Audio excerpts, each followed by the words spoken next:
For anyone who's had that almost indulgent cup of cocoa pleasure of watching The Crown on Netflix, we perhaps aren't shocked by the antics of the royals and the members of Parliament in the 1950s and early 60s. However, there was, in the early 1960s, a sexual affair that would rock British Parliament to the core. This is the Profumo affair.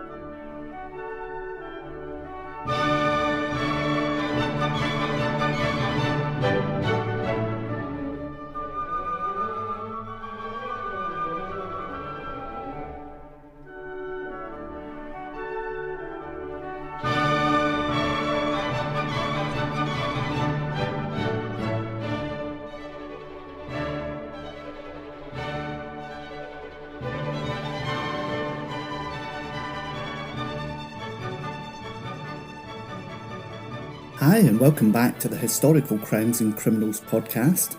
I'm Steve, your host. And a small request, if you haven't left a review already, please do, it really does help.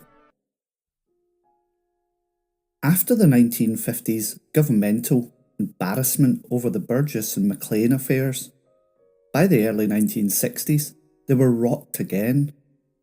The British news media was dominated by several high-profile spying stories. These were the breaking of the Portland spy ring in 1961, and also the capture and sentencing of George Blake in the same year. Then in 1962, the case of John Vassall, a homosexual Admiralty clerk who'd been blackmailed into spying for the Soviets. Vassall was subsequently sentenced to 18 years in prison, but after suggestions in the press that Vassall had been shielded by his political masters, the responsible minister, Tom Galbraith, resigned from the government pending inquiries. Galbraith was later exonerated by the Radcliffe inquiry, which sent two newspaper journalists to prison for refusing to reveal their sources for what was sensational and uncorroborated stories about Vassall's private life. The imprisonment severely damaged relations between the press and the Conservative government of Prime Minister Harold Macmillan. And columnist Paul Johnson of the New Statesman warned, any Tory minister or MP who gets involved in a scandal during the next year or so must expect, I regret to say, the full treatment. And it was into this political background that the Profumo affair was born. John Profumo was born in 1915, of Italian descent. He first entered Parliament in 1940 as the Conservative member for Kettering, while serving in the Northamptonshire Yeomanry, and combined his political and military duties during the Second World War. Profumo, known as Jack to his close friends, lost his seat in the 1945 general election, but was elected in 1950 for Stratford-on-Avon. From 1951, he held junior ministerial office in successive Conservative administrations. In 1960, Harold Macmillan promoted Profumo to Secretary of State for War. Profumo married Valerie Hobson in 1954. She was one of Britain's leading film actresses, having starred in such films as Great Expectations and the Ealing classic Kind Hearts and Coronet. Despite the marriage, Profumo conducted casual affairs, using late-night parliamentary sittings as his cover. His tenure as War Minister coincided with a period of transition in the armed forces, involving the end of conscription and the development of a wholly professional British Army. Christine Keeler was born in Uxbridge in 1942. She left school at 15 with no qualifications and took on a series of short-lived jobs in shops offices, and cafes. She aspired to be a model, and at 16 had a photograph published in Tit-Bits magazine. A year later, at 17, she gave birth to a baby boy after an affair with a US Air Force sergeant. Unfortunately, the child survived only 6 days. 4 months later, in August 1959, Keeler found work as a topless showgirl at Murray's Cabaret Club in Beak Street, Soho. This long-established club attracted a distinguished clientele who Keeler would later write could look but could not touch. Shortly after starting at Murray's, Keeler was introduced to a client, the society osteopath Stephen Ward. Keeler was captivated by Ward's charm, and she agreed to move into his flat in a relationship which she described as like brother and sister, affectionate but not sexual. She left Ward after a few months to become the mistress of the property dealer, Peter Rackman, and later she shared lodgings with Mandy Rice Davis, a fellow Murray's dancer 3 years her junior. The two girls left Murray's and attempted without success to pursue careers as freelance models. Keeler also lived for short periods with various boyfriends, but regularly returned to Ward, who had acquired a house at Wimpole Mews, Marylebone. There she met many of Ward's friends, amongst them Lord Astor, a long-time patient who was also a political ally of Profumo. She often spent weekends at a riverside cottage that Ward rented on Astor's country estate, Cliveden in Buckinghamshire. Ward had been born in Hertfordshire in 1912 and qualified as an osteopath in the United States. After the Second World War, he began practicing in Cavendish Square, London, where he rapidly established a reputation and attracted many distinguished patients, and was also known in royal circles. These connections, together with his personal charm, brought him a considerable social success. In his spare time, Ward attended art classes at the Slade School and developed a profitable sideline in portrait sketches. In 1960, he was commissioned by the Illustrated London News to provide a series of portraits of national and international figures. These included members of the royal family, amongst them Prince Philip and Princess Margaret. Ward hoped to visit the Soviet Union to draw portraits of Russian leaders. To help him, one of his patients, the Daily Telegraph editor, Sir Colin Coote, arranged an introduction to Captain Yevgeny Ivanov, anglicised as Eugene, and he was listed as a naval attaché at the Soviet embassy. But British intelligence knew from the double agent Oleg Penkovsky that Ivanov was an intelligence officer in the Soviet GRU. Ward and Ivanov became firm friends. Ivanov frequently visited Ward at Wimpole Mews, where he met Keeler and Rice Davis, and sometimes joined Ward's weekend parties at Cliveden. MI5 considered Ivanov a potential defector and sought Ward's help to this end. They provided him with a case officer known as Woods. Ward was later used by the Foreign Office as a back channel through Ivanov to the Soviet Union and was involved in the unofficial diplomacy at the time of the 1962 Cuban Missile Crisis. His closeness to Ivanov, however, raised concerns about his loyalty. According to Lord Denning's September 1963 report, Ivanov often asked Ward questions about British foreign policy, and Ward did his best to provide answers. During the weekend of the 8th and 9th of July 1961, Keeler was among several guests of Ward at the Spring Cottage in Cliveden. That same weekend, at the main house, Profumo and his wife Valerie were amongst the large gathering from around the world of politics and the arts, which Astor was hosting in honour of Ayub Khan, the President of Pakistan. On the Saturday evening, Ward's and Astor's parties mingled at the Cliveden swimming pool, which Ward and his guests had permission to use. Keeler, who had been swimming naked, was introduced to Profumo while tried to cover herself with a skimpy towel. She was, said Profumo many years later, a very pretty girl and very sweet. Keeler did not know initially who Profumo was, but was impressed that he was the husband of a famous film star, and she was prepared to have a bit of fun with him. The next afternoon, the two parties reconvened at the pool, joined by Ivanov, who had arrived that morning. There followed what Lord Denning described as a light-hearted and frolicsome bathing party, where everyone was in bathing costumes and nothing indecent took place at all. Profumo was attracted to Keeler and promised to be in touch with her.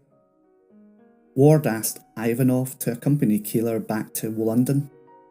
It was suggested that a sexual liaison took place at this time. A few days later, on the 12th of July 1961, Ward reported on the weekend's events to MI5. He told Woods that Ivanov and Profumo had met, and the latter had shown some considerable interest in Keeler. Ward also stated he'd been asked by Ivanov for information about the future arming of West Germany with nuclear weapons, but this request for military information did not greatly disturb MI5, who expected a Soviet officer to ask such questions. Profumo's interest, however, in Keeler was an unwelcome complication in MI5's plans to use her in a honey trap operation against Ivanov to help secure his defection. Woods therefore referred the issue to MI5's Director General, Sir Roger Hollis. A few days after the Cliveden weekend, Profumo contacted Keeler. The affair that ensued was brief. Some commentators have suggested it ended after a few weeks, while others believe it continued with decreasing fervour until December 1961. The relationship was characterised by Keeler as an unromantic relationship without expectations, a screw of convenience. Although she also states that Profumo hoped for a longer-term commitment and he offered to set her up in a flat.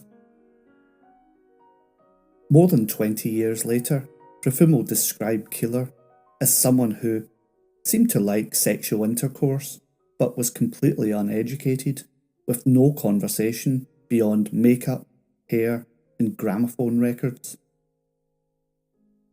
The couple usually met at Wimpole Mews when Ward was absent, although once, when Hobson was away, Profumo took Keeler to his home at Chester Terrace in Regent's Park. On one occasion, he borrowed a Bentley from his ministerial colleague John Hare and took Keeler for a drive around London, and another time the couple had a drink with Viscount Ward, the former Secretary of State for Air. During their time together, Profumo gave Keeler a few small gifts, and once a sum of £20 as a gift to her mother. On August the 9th, Profumo was interviewed informally by Sir Norman Brooke, the Cabinet Secretary, who had been advised by Hollis of Profumo's involvement with the Ward Circle. Brooke warned the Minister of the dangers of mixing with Ward's group, since MI5 at this stage were unsure of Ward's dependability. Although Brooke did not indicate knowledge of Profumo's affair with Keeler, Profumo may have suspected that he knew, and that same day Profumo wrote Keeler a letter which read, "Darling, in great haste, because I can get no reply from your phone, Alas, something's blowing up tomorrow night. I won't be able to see you again, probably until sometime in September. Blast it. Take care of yourself, and don't run away. Love, Jay. And that would have seemed to spell the end of the relationship.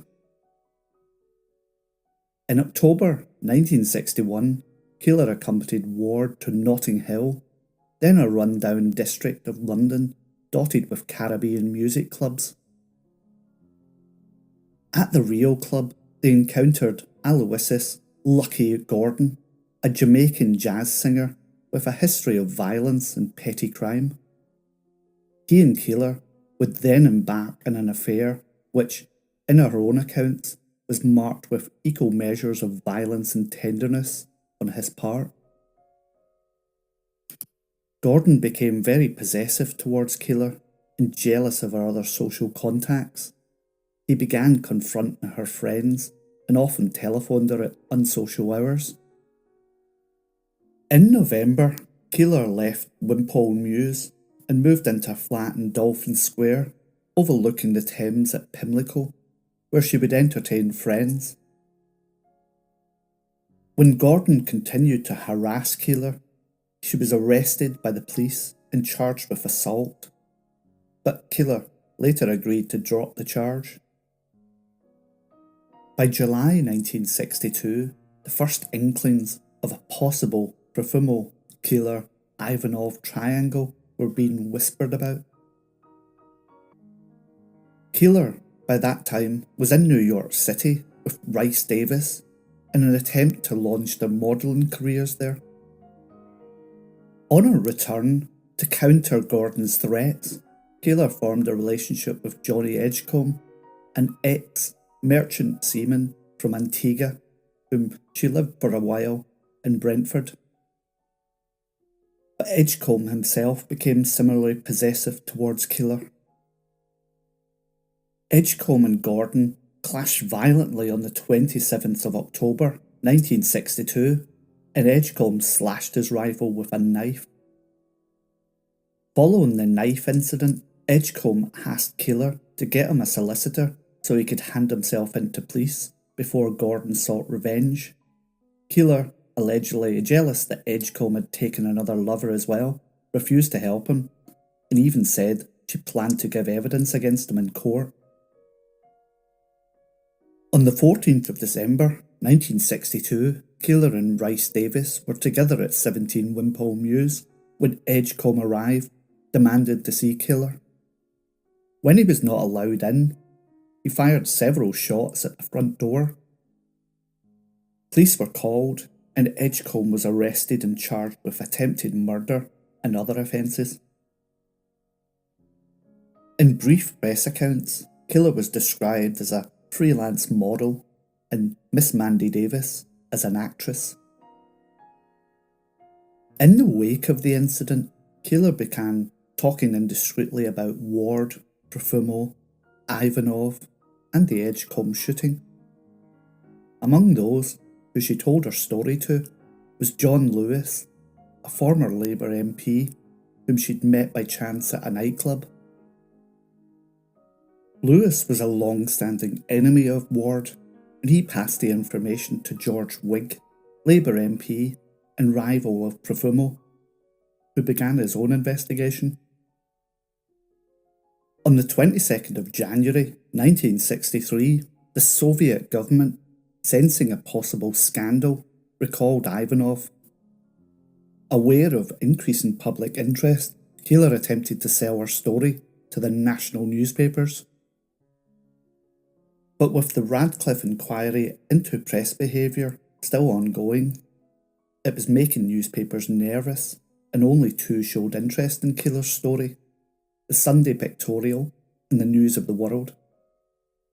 As the latter would not join an auction, Keeler accepted the Pictorial's offer of £200 down payment and a further £800 when the story was published.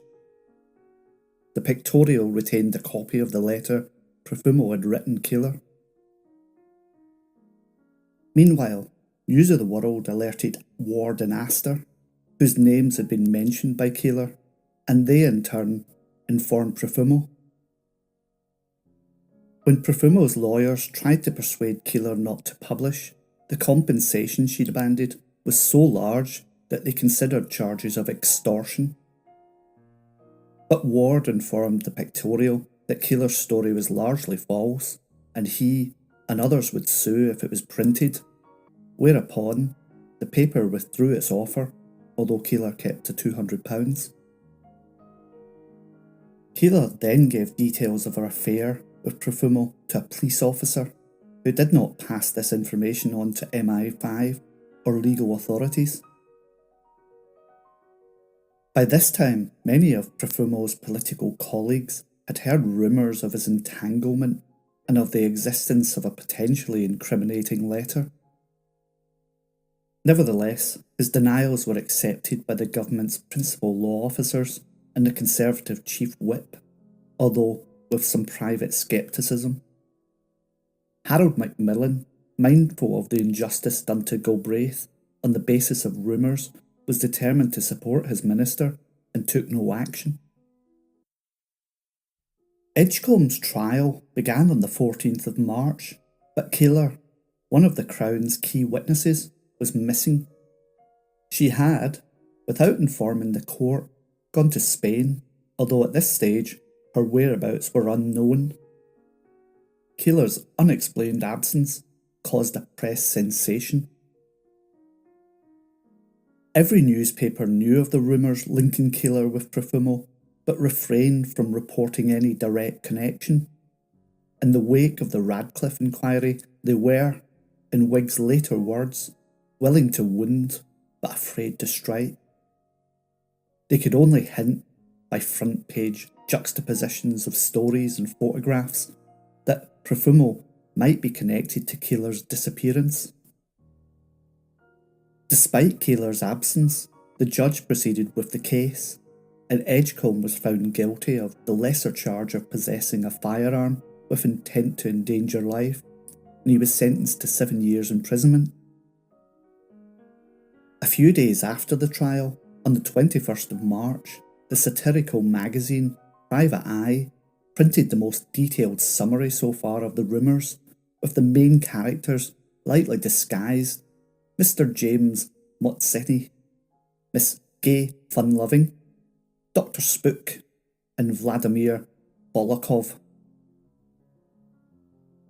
The newly elected leader of the opposition party, Harold Wilson, was initially advised by his colleagues to have nothing to do with George Whig's private dossier on the Profumo rumours, which had been circulated to the party. But on the 21st of March, with press furore over the missing witness at its height, the party changed its stance. During a House of Commons debate, Whig used parliamentary privilege to ask the Home Secretary to categorically deny the truth of the rumours linking a minister to Keeler, Bryce Davis, and the Edgecombe shooting. He did not name Profumo, who was not in the House. Later in the debate, Barbara Castle, the Labour MP for Blackburn, referred to the missing witness and hinted at a possible perversion of justice. The Home Secretary, Henry Brooke, refused to comment, adding that Whig and Castle should seek other means of making these insinuations if they're prepared to substantiate them. But at the conclusion of the debate, the government's law officers and Chief Whip met and decided that Profumo should assert his innocence in a personal statement to the House.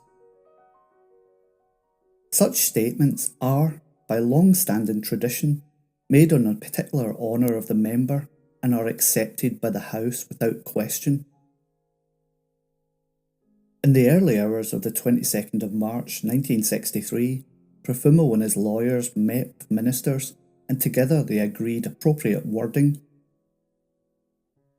Later that morning, Profumo made a statement to a crowded House. He acknowledged friendships with Keeler and Ward, the former of whom, he'd said, he'd last seen in December 1961.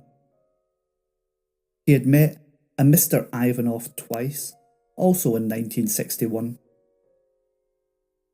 He stated, "There was no impropriety whatsoever in my acquaintanceship with Miss Keeler, and I shall not hesitate to issue writs for libel and slander if scandalous allegations are made or repeated outside this house."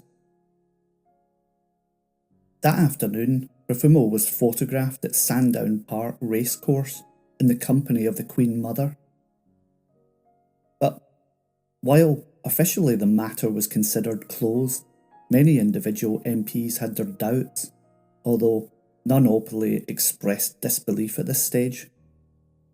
George Wigg later said that he left the house that morning with black rage in my heart because I knew what the facts were.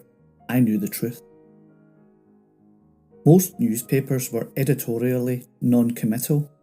Only The Guardian, under the headline "Mr. Profumo clears the air," stated openly that the statement should be taken at face value. Within a few days, press attention was distracted by the re-emergence of Keeler from Madrid. She expressed astonishment at the fuss her absence had caused, adding that her friendship with Profumo and his wife was entirely innocent and that she had many friends in important positions. Keeler claimed that she had not deliberately missed the Edgecombe trial, but had been confused about the dates. She said, "The trouble is, I am 21, I've lived in the West End of London and frequently been to parties with well-known people present. Presumably, if I'd been 52 and a housewife from Surbiton, there'd been none of this trouble." Shortly after Profumo's common statement, Ward appeared on independent television news where he endorsed Profumo's version and dismissed all rumours and insinuation as baseless. But Ward's own activities had become a matter of official concern, and on the 1st of April 1963, the Met Police began to investigate his affairs. They interviewed 140 of Ward's friends, associates, patients, and maintained a 24-hour watch on his home. They also tapped his telephone, the last action requiring direct authorisation from Brooke. Amongst those who gave statements was Keeler, who contradicted her earlier assurances and confirmed her sexual relationship with Profumo, providing corroborative details of the interior of Chester Terrace House. The police then put pressure on reluctant witnesses. Rice Davis was remanded to Holloway Prison for a driving licence offence and held there for 8 days until she agreed to testify against Ward.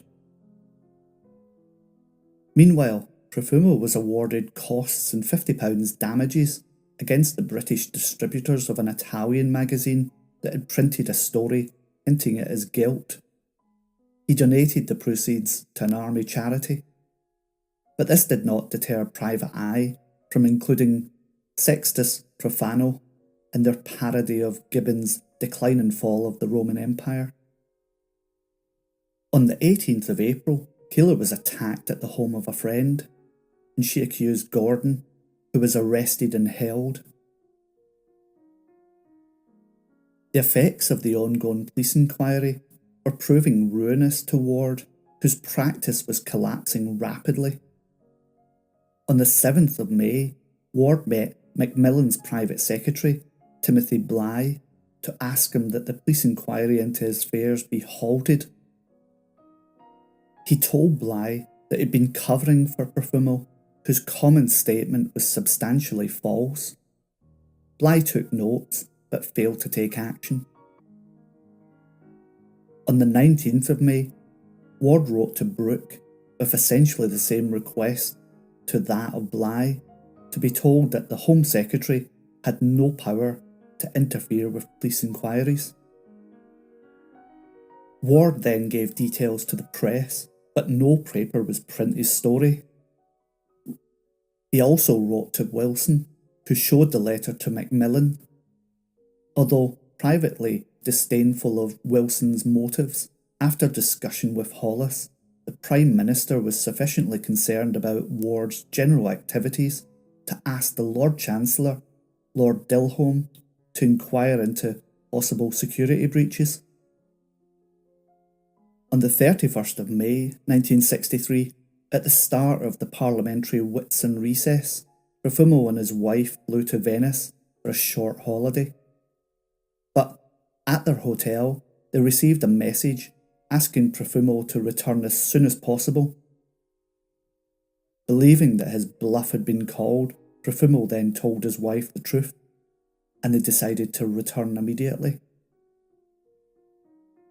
They found that Macmillan was on holiday in Scotland, but on Tuesday the 4th of June, Profumo confessed the truth to Bligh, confirming that he had lied and resigned from the government and from Parliament. Bligh informed Macmillan of these events by telephone. The resignation was announced on the 5th of June, when the formal exchange of letters between Profumo and Macmillan was published. The Times called Profumo's lies a great tragedy for the probity of life in Great Britain, and the Daily Mirror hinted that not all the truth had been told and referred to skeletons in many cupboards. Gordon's trial for the attack on Keeler began on the day Profumo's resignation was made public. He maintained that his innocence would be established by two witnesses who, the police told the court, could not be found. On the 7th of June, principally on the evidence of Keeler, Gordon was found guilty and sentenced to 3 years' imprisonment. The following day, Ward was arrested and charged with immorality offences. On the 9th of June, freed from Profumo's libel threats, the News of the World published The Confessions of Christine, an account which helped fashion the public image of Ward as a sexual predator and probable tool of the Soviets. The Sunday Pictorial also printed Profumo's to Keeler's Darling letter. In advance of the House of Commons debate on Profumo's resignation, due on the 17th of June, David Watt in The Spectator defined Macmillan's position as an intolerable dilemma from which he can only escape by being proved either ludicrously naive or incompetent or deceitful, or all three.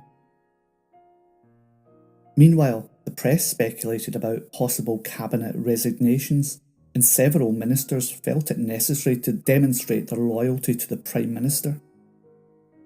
In a BBC interview on the 13th of June, Lord Hailsham, holder of several ministerial offices, denounced Profumo in a manner which, according to The Observer, had to be seen to be believed. Hailsham insisted that a great party is not to be brought down because of a squalid affair between a woman of easy virtue and a proven liar. Harold Wilson concentrated almost exclusively on the extent in which Macmillan and his colleagues had been dilatory in not identifying a clear security risk arising from Profumo's association with Ward and his circle. Macmillan responded that he should not be held culpable for believing a colleague who had repeatedly asserted his innocence. He mentioned the false allegations against Galbraith and the failure of the security services to share their detailed information with him. In the general debate, the sexual aspects of the scandal were fully discussed. Nigel Birch, the Conservative MP for West Flintshire, referred to Keeler as a professional prostitute, and Keeler was otherwise branded a tart and a poor little slut. Ward was vilified throughout as a likely Soviet agent. One Conservative referred to the treason of Dr. Ward. Most Conservatives, whatever their reservations, were supportive of Macmillan, with only Birch suggesting that he should consider retirement. In a subsequent vote on the government's handling of the affair, 27 Conservatives abstained, reducing the government's majority to 69.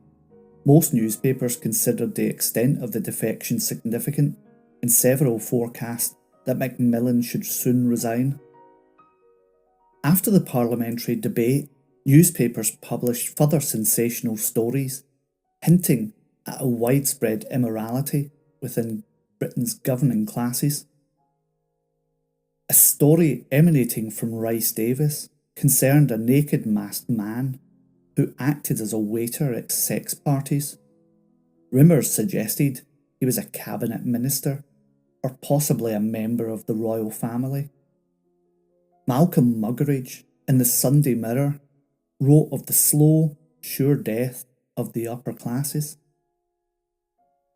On the 21st of June, Macmillan instructed Lord Denning, the Master of the Rolls, to investigate and report on the growing range of rumours. Ward's committal proceedings began a week later at Marylebone Magistrates' Court, where the Crown's evidence was fully supported in the press. Ward was committed for trial on charges of living off the earnings of prostitution and the procurement of girl under 21, and he was released on bail. And the press eagerly pursued related stories. The People reported that Scotland Yard had become an inquiry in parallel to Denning's into homosexual practices as well as sexual laxity amongst civil servants, military officers and MPs. On the 24th of June, the Daily Mirror, under a banner heading Prince Philip and the Profumo scandal, dismissed what it had termed a foul rumour that the Prince had been involved in the affair without disclosing the nature of the rumour. Ward's trial began at the Old Bailey on the 28th of July. He was charged with living off the earnings of Keeler, Rhys Davies and 2 other prostitutes, and with procuring women under 21 to have sex with other persons. The thrust of the prosecution's case related to Keeler and Rhys Davies and turned on whether the small contributions to household expenses or loan repayments they'd given to Ward while living with him amounted to his living off their prostitution. Ward's approximate income at the time from his practice and from his portraiture had been around $5,500 a year, a substantial sum at the time. In his speeches and examination of witnesses, the prosecution counsel, Mervyn Griffith-Jones, portrayed Ward as representing the very depths of lechery and depravity. The judge, Sir Archie Marshall, was equally hostile, drawing particular attention to the fact that none of Ward's supposed society friends had been prepared to speak up for him. Towards the end of the trial, news came through that Gordon's conviction for assault had been overturned. Marshall, however, did not disclose to the jury that Gordon's witness had turned up and testified that Keeler, a key prosecution witness against Ward, had given false evidence at Gordon's trial. After listening to Marshall's damning summing up, on the evening of 30th of July, Ward took an overdose of sleeping tablets and was taken to hospital.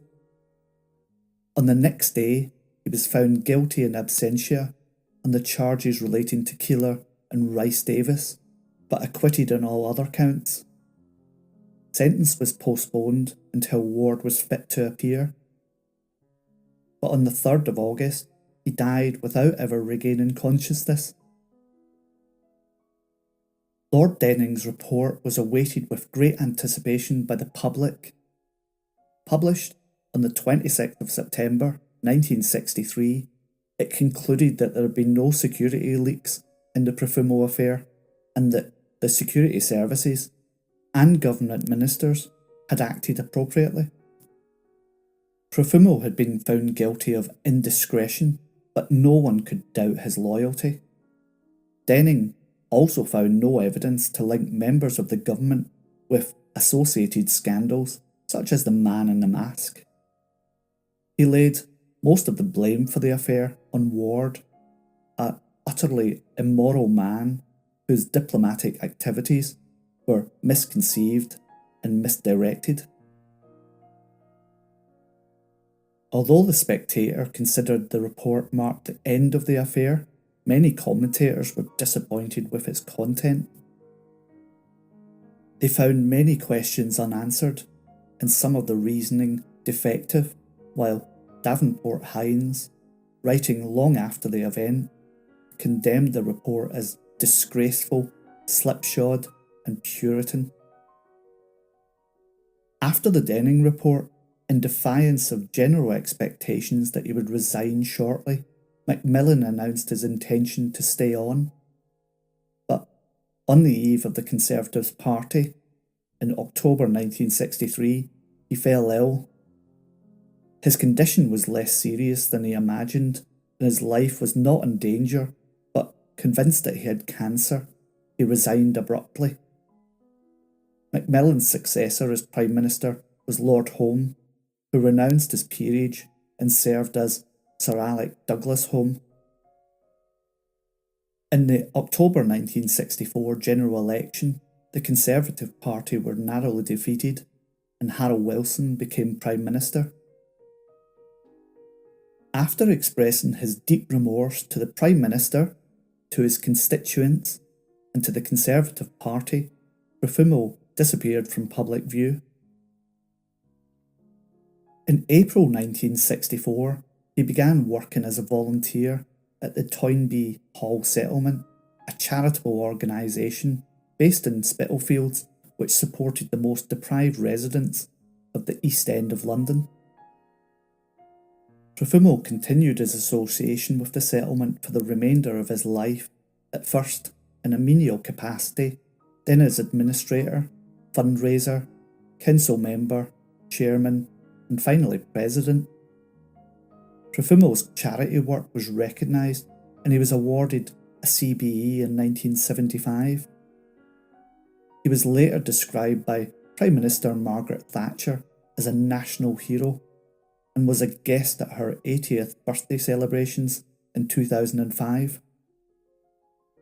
His marriage to Valerie Hobson lasted until her death on the 13th of November 1998, aged 81. And Profumo died, aged 91, on the 9th of March 2006. In December 1963, Christine Keeler pleaded guilty to committing perjury at Gordon's June trial, and she was sentenced to 9 months imprisonment, of which she served 4.5 months. Keeler would go on to say in her autobiography, "I thought Mandy Rice Davis was a true tart. There was always a shock on her face whenever she thought she'd have to do anything more than lie on her back to make a living. Everything about her said, 'I want to marry a millionaire.' She might as well have carried a placard." Keeler also claimed that Ward took a great interest in her affair with Profumo. After the minister had left her bedroom one night, Ward entered and, in between drags of a cigarette, began hatching a plan. "Stephen just asked me straight out to ask Jack what date the Germans were going to get nuclear weapons. This seemed so bold. I had dropped off letters to the Russian embassy, but this was different. This was gathering information, spying, properly, or rather improperly. She refused. I became afraid and begged him not to ask me to do such a thing, that I couldn't betray my country." After the affair, Christine Keeler pretty much lived an anonymous life, and she died on the 4th of December 2017, aged 75. Mandy Rice Davis enjoyed a more successful post-scandal career as nightclub owner, businesswoman, minor actress, and novelist. She was married 3 times in what she described as her slow descent into respectability. Rice Davis died on the 18th of December 2014, aged 70. After his recall in January 1963, Ivanov disappeared for several decades. In 1992, His memoirs, The Naked Spy, were serialised in the Sunday Times. However, when this account was challenged by Profumo's lawyers, the publishers removed offending material. He died in 1994, aged 68. Well, that's it for another episode of the Historical Crimes and Criminals podcast. I hope you enjoyed that one. And if you haven't already, go to the Twitter page, the Historical Crimes and Criminals podcast, to see pictures from today's story. And until next time, bye-bye.